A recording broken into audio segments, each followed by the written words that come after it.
आपने सुना होगा कि ज्ञान ही शक्ति है, लेकिन ये कहावत शायद सबसे ज्यादा सटीक बैठती है खुफिया एजेंसियों पर।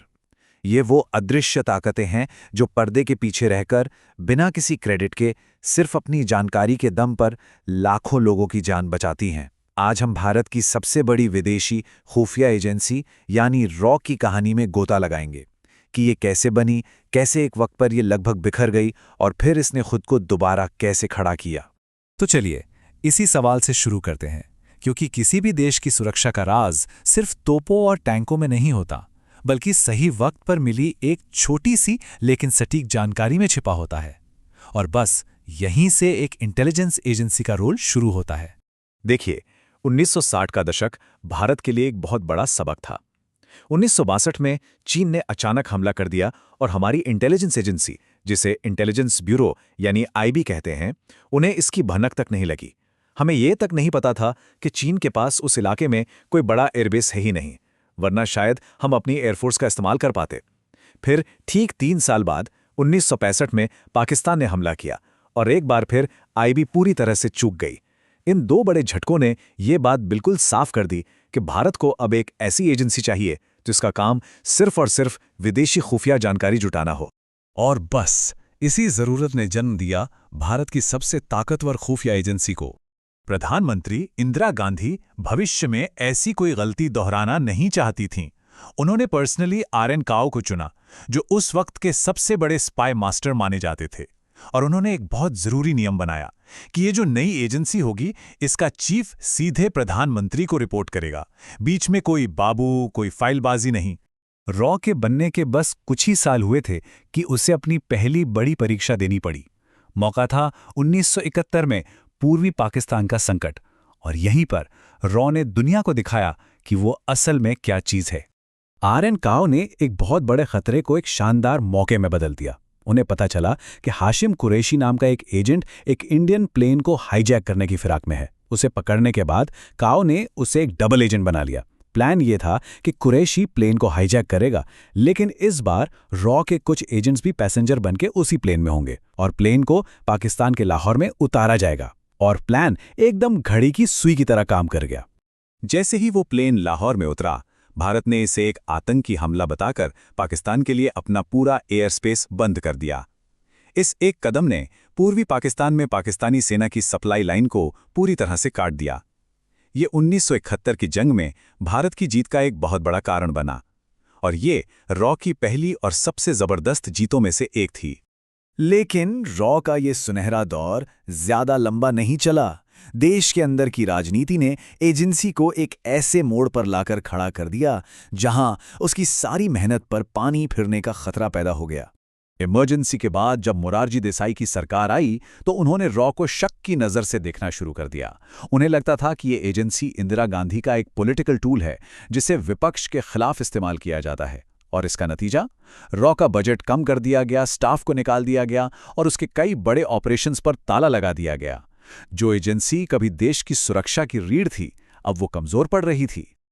और ठीक इसी उथल-पुथल के दौर में रॉ के सामने उसका शायद सबसे जरूरी मिशन आया, ये पता लगाना कि क्या पड़ोसी मुल्क पाकिस्तान चोरी छिपे एटम बम बना रहा है। अब एजेंसी तो कमजोर हो चुकी थी, तो उसके जासूसों ने एक क्लासिक जासूसी का तरीका अपनाया। वो पाकिस्तान की खान रिसर्च लैब के अंदर तो घुस नहीं सकते थे, लेकिन उन्होंने नोटिस किया कि वहां के टॉप साइंटिस्ट पास की एक नाई की दुकान पर बाल कटवाने जरूर जाते हैं। और ये आइडिया कमाल का काम कर गया।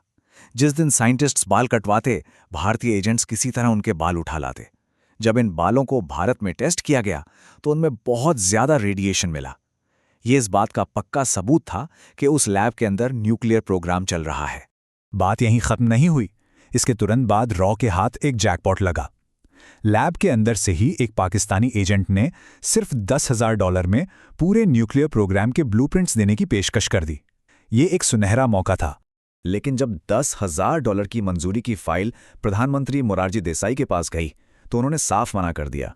इतना ही नहीं, जब इजराइल ने उस लैब पर हमला करने की पेशकश की और अपने जेट्स को रिफ्यूल करने के लिए भारत की जमीन मांगी तो उन्होंने उसे भी मना कर दिया।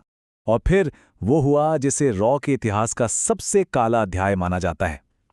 एक दिन फोन पर बात करते हुए प्रधानमंत्री देसाई ने पाकिस्तान के राष्ट्रपति जिया उल हक से कह दिया, हमें सब पता है कि आप अपनी खान लैब में क्या कर रहे हैं। ये सुनते ही पाकिस्तान में हड़कंप मच गया।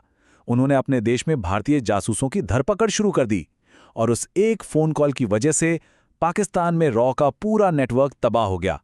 उसके कई एजेंट्स पकड़े गए और शहीद हो गए। इस भयानक झटके के बाद एजेंसी को फिर से अपने पैरों पर खड़ा होने में वक्त लगा और जब रॉ ने वापसी की तो उसने एक बहुत बड़ी जीत तो हासिल की, लेकिन उसके ठीक बाद उसे अपनी सबसे बड़ी हार का भी सामना करना पड़ा। साल था 1984। लंदन में रॉ के एजेंट्स के हाथ एक बड़ी दिलचस्प जानकारी लगी। पाकिस्तान की सेना ने लंदन की एक कंपनी को बहुत ज़्यादा ठंडे मौसम में पहने जाने वाले कपड़ों का एक बहुत बड़ा ऑर्डर दिया था।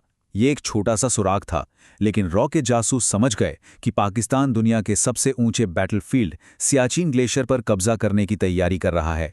रॉ के एजेंट्स ने उस कंपनी से बात करके किसी तरह कपड़ों की डिलीवरी में देरी करवा दी और इस बीच भारत ने तेजी दिखाते हुए ऑपरेशन मेघदूत लॉन्च किया और पाकिस्तानी सेना के वहां पहुंचने से ठीक पहले अपने 300 सैनिकों को सियाचिन की बर्फीली चोटियों पर उतार दिया।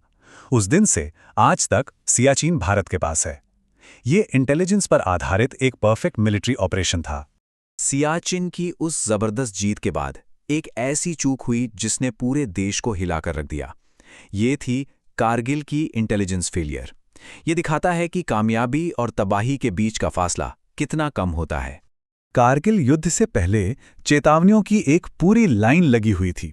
पाकिस्तान ने खास तरह के जूते खरीदे, कारगिल के सामने अपनी तोपें बढ़ाईं, ड्रोन से सर्वे किया, लेकिन इन सभी इनपुट्स को या तो नज़रअंदाज कर दिया गया या फिर उन्हें गंभीरता से लिया ही नहीं गया। अलग अलग एजेंसीज के बीच कोऑर्डिनेशन की इतनी कमी थी कि कोई भी पूरी तस्वीर देख ही नहीं पा रहा था। और इस पूरी लापरवाही का शायद सबसे चौंकाने वाला उदाहरण ये है, जिस नाजुक वक्त में एक बेहद जरूरी निगरानी विमान को कारगिल पर नजर रखनी चाहिए थी, उसे कैबिनेट मंत्री को घुमाने के लिए भेज दिया गया था। ये घटना उस वक्त के सिस्टम में गंभीरता की कमी को साफ दिखाती है। कारगिल की नाकामी एक दर्दनाक लेकिन बहुत जरूरी सबक थी। इस एक झटके ने भारत को अपनी पूरी नेशनल सिक्योरिटी सिस्टम को सुधारने पर मजबूर कर दिया, जिससे एक नए और ज्यादा मजबूत ढांचे ने जन्म लिया। अब एक नेशनल सिक्योरिटी काउंसिल यानी NSC है, जो एक 3 लेयर वाले मॉडल पर काम करती हैं। सबसे पहले रॉ और IB जैसी एजेंसियां जानकारी इकट्ठा करती हैं। फिर एक्सपर्ट्स का एक बोर्ड उस जानकारी को एनालाइज करता है। उसके बाद सभी विभागों के हेड मिलकर रणनीति बनाते हैं और आखिर में प्रधानमंत्री के नेतृत्व वाली काउंसिल एक्शन पर फाइनल फैसला लेती है। इसका मकसद सिर्फ एक है, ये पक्का करना कि भविष्य में कोई भी जरूरी जानकारी तालमेल की कमी की वजह से खो ना जाए। रॉ की ये पूरी यात्रा हमें एक बहुत जरूरी सवाल पर लाकर छोड़ देती है। एक खुफिया एजेंसी की कामयाबी सिर्फ बाहरी जासूसी पर नहीं, बल्कि देश की अंदरूनी राजनीति, उसकी दूरदर्शिता और सही सिस्टम पर भी उतनी ही निर्भर करती है। शायद सबसे बड़ा खतरा हमेशा बाहर नहीं होता,